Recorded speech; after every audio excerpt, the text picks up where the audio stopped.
Good morning students, मैं doctor Swati Soni government college Sumerpur से assistant professor chemistry.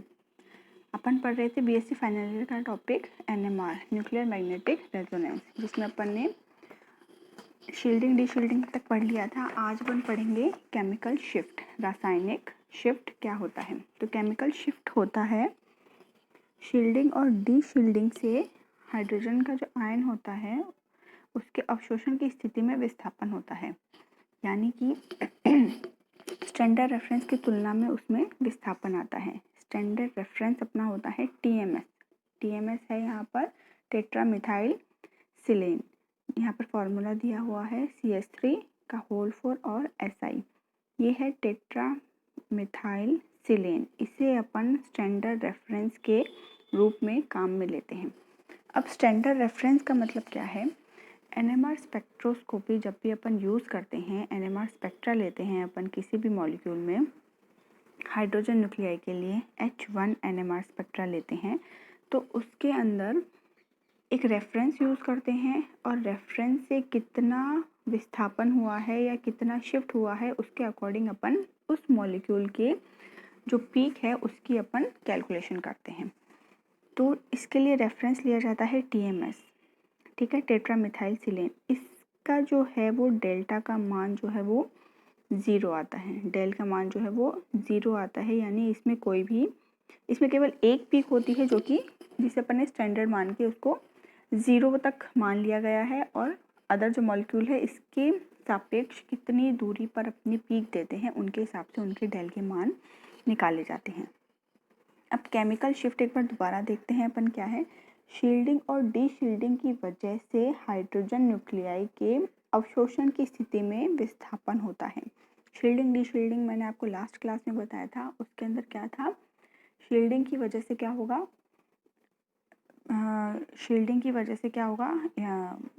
जब जो भी हाइड्रोजन एटम्स हैं, जैसे मैंने 18 एनुलिन का जो है आपको एग्जांपल बताया था, जिसके अंदर बताया था कि बाहर वाले जो प्रोटॉन है, हाइड्रोजन है, उनमें तो क्या हो जाएगा? डीशील्डिंग हो जाएगी, और इनर जो हाइड्रोजन एटम्स है उनमें क्या हो जाएगी?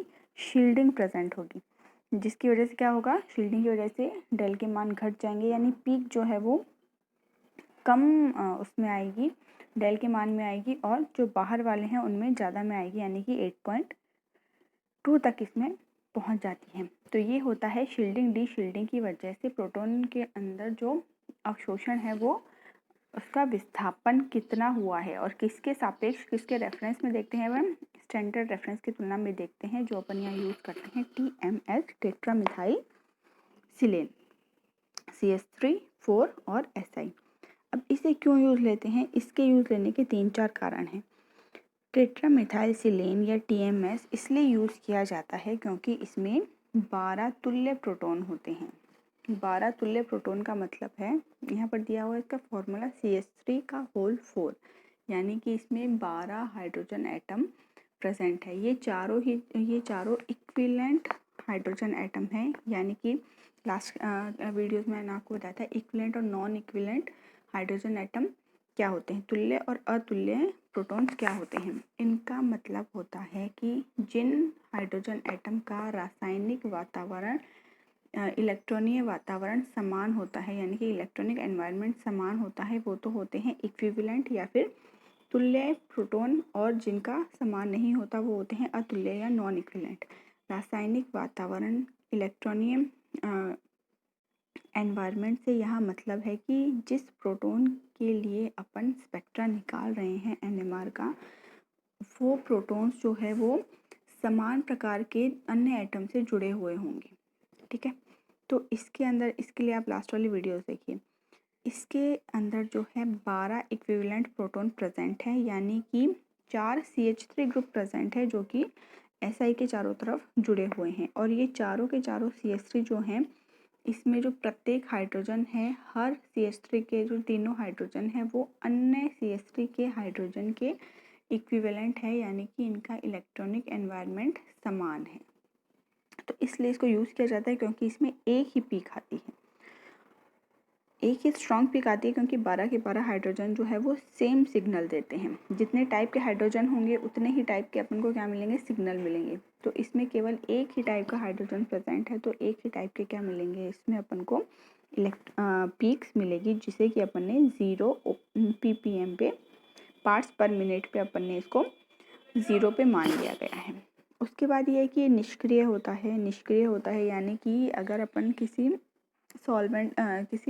सॉल्यूशन बनाते हैं अगर अपन, तो उसमें अपन एक तो क्या लेंगे, सॉल्वेंट लेंगे, उसके साथ अपन लेंगे वो मॉलिक्यूल जिनके अपन को NMR निकालनी है, और साथ में अपन उसमें TMS डालते हैं। तो ये निष्क्रिय होता है यानी कि ये सॉल्वेंट से या फिर जो अपन ने मॉलिक्यूल लिया है उससे रिएक्शन नहीं करता है।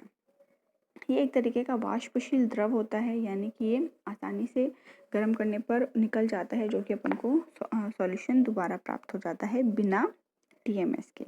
और इसमें यह है कि सभी विलायकों में ये विलयशील होता है, यानी कि आसानी से अगर अपन सॉल्यूशन बनाते हैं तो किसी भी सॉल्वेंट में ये विलय हो जाता है।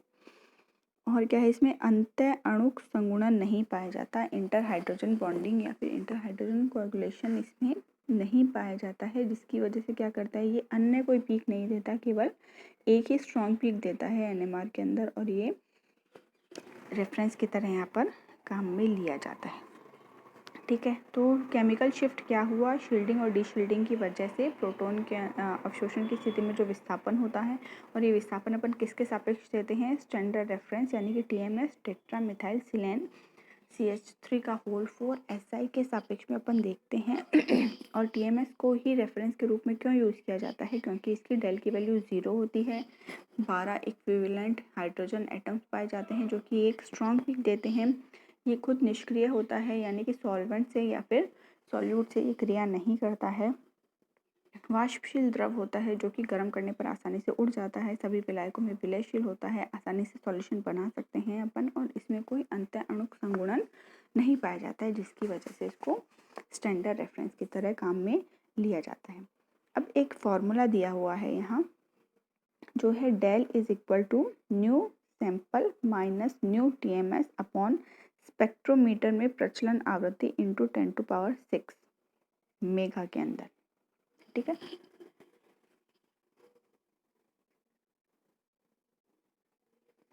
यहाँ से अपन क्या करते हैं, यहाँ से अपन डेल की वैल्यू निकालते हैं। डेल की वैल्यू निकालने के लिए क्या है, डेल की वैल्यू निकालने के लिए जो अपने पास सैंपल है,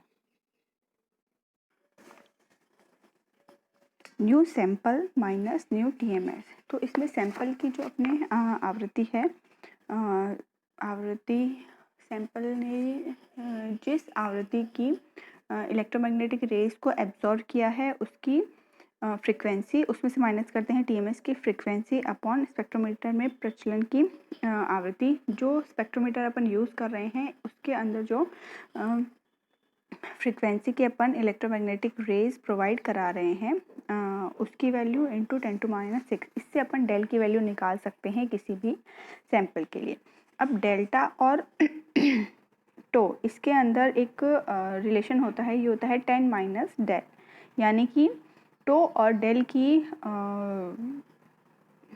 सबमिशन की वैल्यू होती है 10 ppm पार्ट्स पर मिनट। तो अपन इसमें टो में भी वैल्यू निकाल सकते हैं इसकी, और डेल के अंदर भी इसकी वैल्यू निकाल सकते हैं। अब नीचे एक इस तरीके का एक स्केल दिया हुआ है, जिसके अंदर क्या है, अपन ने ऊपर डेल लिया है और नीचे टो लिया है। तो डेल की वैल्यू अपन 0 से स्टार्ट कर रहे हैं, ठीक है, 0 से लेके 10 तक ये अपन यूज़ करते हैं जब भी अपन स्पेक्ट्रा खींचते हैं किसके अंदर किसी भी हाइड्रोजन न्यूक्लियाई के लिए। मैंने आपको पहले बताया था कि इसके अंदर स्पेक्ट्रा किस तरीके से लिया जाता है, इसका ग्राफ होता है इस तरीके का, विस्थापन, विकिरण का अवशोषण और इलेक्ट्रोमैग्नेटिक जो अपन प्रोवाइड कराते हैं निम्न क्षेत्र और उच्च क्षेत्र, इनके बीच में अपन जो ग्राफ खींचते हैं ये स्पेक्ट्रा कहलाता है। NMR सिग्नल होता है जो कि पीक के रूप में काम आता है। तो इसमें अपन देखते हैं इस स्केल के अकॉर्डिंग क्या है कि जो डेल की वैल्यू है वो 0 से स्टार्ट की है, 0 to 10 है, और टो की वैल्यू जो है उससे उल्टा है, यानी कि 10 to 0 अपन ने इसके अंदर की है। फिर इसके बाद कुछ एग्जाम्पल दिए गए हैं जिसके अंदर अपन डेल की वैल्यू देखते हैं। तो सबसे पहला है अपना एथेन। एथेन है CH3CH3। इसके अंदर 6 हाइड्रोजन प्रेजेंट है, जिनके कि 6 हाइड्रोजन प्रेजेंट है और 6 का क्या है, इक्विवेलेंट हाइड्रोजन है 6 के 6 और एक ही सिग्नल देते हैं। और जितने टाइप के हाइड्रोजन होंगे उतने ही टाइप के क्या देंगे अपन को, NMR सिग्नल प्राप्त होंगे। तो इसमें एक ही टाइप के हाइड्रोजन प्रेजेंट है, तो एक ही टाइप का अपन को सिग्नल मिलेगा जो कि है 0.9। उसके बाद है CH2 डबल बॉन्ड CH2, ये है इथीन। इसमें भी चार हाइड्रोजन प्रेजेंट है और चारों ही क्या है, इक्विवेलेंट हाइड्रोजन है और ये देते हैं 4.5 के अप्रॉक्सीमेट आपको डेल की वैल्यू। फिर है CH ट्रिपल बॉन्ड CH, ये अपन ने देखा था जो अपन डी शील्डिंग पढ़ रहे थे, तो इसकी लास्ट जो एग्जांपल दिया गया है शील्डिंग डी शील्डिंग के अंदर, तो इसमें अपन पढ़ रहे थे जिसमें अपन ने एसिटिलीन यूज़ किया था, जिसमें कि 2 हाइड्रोजन है और दोनों ही केमिकली इक्विवेलेंट हैं। अब दोनों हाइड्रोजन के लिए क्या है, वैल्यू है 3.1 और जिसका कारण क्या है, अब देखिए इथीन के अंदर तो क्या है 4.5 और एसिटिलीन के इथीन के अंदर है 4.5 और एसिटिलीन के अंदर है 3.1। तो इसका कारण ये है कि एसिटिलीन में शील्डिंग इफ़ेक्ट पाया जाता है, जिससे क्या होता है, शील्डिंग इफ़ेक्ट में क्या होता है, जो अपन एक्सटर्नल मैग्नेटिक फील्ड दे रहे हैं H0 और जो मॉलिक्यूल का खुद का इंटरनल मैग्नेटिक फील्ड होता है, इन दोनों की जो है डायरेक्शन जो है वो सेम है, सेम होने की डायरेक्शन जो है वो सेम होने की वजह से क्या हो जाता है, शील्डिंग इफेक्ट होता है और डेल की वैल्यू जो है वो आपके कम हो जाती है। इसलिए इथीन के अंदर 4.5 होता है और एसिटिलीन के अंदर जिसमें कि ट्रिपल बॉन्ड प्रेजेंट है उसका हो जाता है 3.1। इसके बाद आता है साइक्लोप्रोपेन के अंदर होता है इसमें 6 इलेक्ट्रॉन है और 6 के 6 इलेक्ट्रॉन जो है वो इक्विवेलेंट है, इसकी वैल्यू होती है 0.2।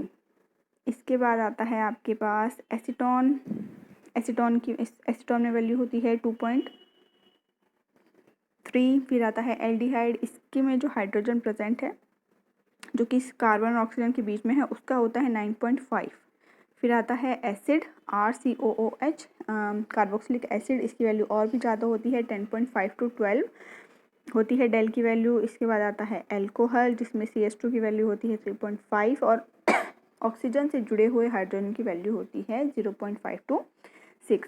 ये एक रेंज में दिया गया है, जैसे आपने देखा कि कार्बोक्सिलिक एसिड और अल्कोहल में दिया गया है, रेंज दी गई है, जैसे अल्कोहल में है 0.5 to 6.0 और एसिड के अंदर दिया गया है 10.5 to 12। तो रेंज इसलिए दी गई है क्योंकि इसके इलेक्ट्रॉनिक एनवायरनमेंट के अकॉर्डिंग जो है वो इस रेंज के बीच में इनकी वैल्यू आती है। इसके बाद है आपके बेंजीन में आता है 7.1। फिर आता है टॉलुइन के अंदर जो CH3 है, तीनों जो हाइड्रोजन है वो इक्विवेलेंट है और इनकी जो वैल्यू आएगी 2.1 के आसपास आएगी। फिर आता है आपके फिनॉल में जो ऑक्सीजन के साथ हाइड्रोजन जुड़ा हुआ है इसका होता है 4.5 और 7.7 के बीच में। फिर है आपके एमीन, लास्ट एग्जाम्पल जो आता है 1 to 5 के बीच में इनकी वैल्यू आती है। अब नेक्स्ट अपन देखेंगे कि केमिकल शिफ्ट को कौन कौन से फैक्टर्स जो है वो अफेक्ट करते हैं। तो अभी अपन ने देखा केमिकल शिफ्ट होता क्या है, इस रेफरेंस के रूप में क्या यूज़ आता है, TMS यूज़ आता है, इसकी स्केल किस तरीके से डेल और टो के अंदर डिवाइड होती है और इसके अपन ने कुछ एग्जांपल्स देखे। अब अपन देखेंगे कि इनकी वैल्यू किन किन फैक्टर से जो है वो प्रभावित होती है और किस तरीके से इनके मान जो है वो घटते बढ़ते रहते हैं, वो अपन नेक्स्ट वीडियो के अंदर देखेंगे।